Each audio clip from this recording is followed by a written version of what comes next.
Hello friends, welcome back to my channel. So in this video we will see the due date of filing GSTR returns for the month of April 2021. So let's begin. There are two types of return that basically every taxpayer have to file on monthly basis. First is GSTR 1 and another one is GSTR 3B. But there are a lot of taxpayers who are having a misconception that the both due date return has been extended by the government. But no, there is the return that is the due date that is extended by the government due to COVID-19 pandemic is of only GSTR 1. So there are two type of taxpayer, one who is filing their GSTR 1 on monthly basis and another one who has opted for QRMP scheme, that is quarterly return monthly payment scheme. So they are they are having an option to furnish the IFR to show their B2B invoices so that the recipient person gets the eligible input tax credit input tax credit by IFF furnishing facility. So the normal taxpayer who are filing the return on monthly basis, the due date of filing GSTR 1 is 11th of May 2021, but the government had extended the same to 26th of May 2021. On the other hand, a normal taxpayer who is furnishing their return under QRMP scheme, because they are having an option, that is whether to show their B2B invoices under IFF or not. So the due date for the same as per the norms is 13th of May 2021, which has been now extended till 28th of May 2021. Now this is a major change. That there are taxpayers having misconception. They are thinking that both GSTR 1 due date as well as GSTR 3B due date has been extended by the government. But no, let's see what is the due date of filing GSTR 3B as of now for the month of April 2021.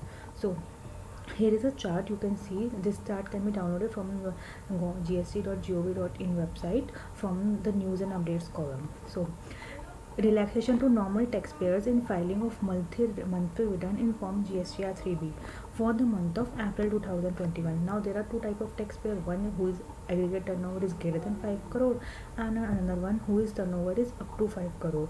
So both of them the due date of filing is as per the norms is 20th of May only, and the government has not extended the same.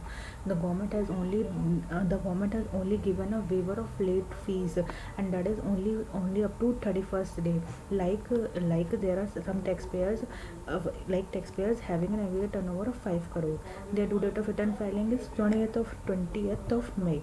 So if they file their return up to due date 20th of May, and if they file their returns after 20th of May, then but within 15 days, like you can say within 15 days, like till 4th of June, because 15 days is 4th of June. So the due date of return is 9, so interest will be levied 9% instead of 18%.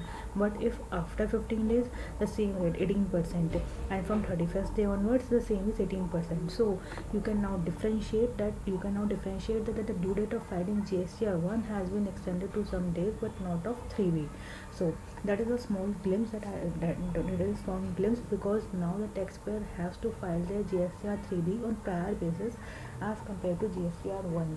And also one point that I want to highlight over here is that when because some taxpayer have, because we are having a normal routine that firstly we will file GSTR 1, then GSTR 3B, and while filing GSTR 3B we will have a auto populated figures in our different tables.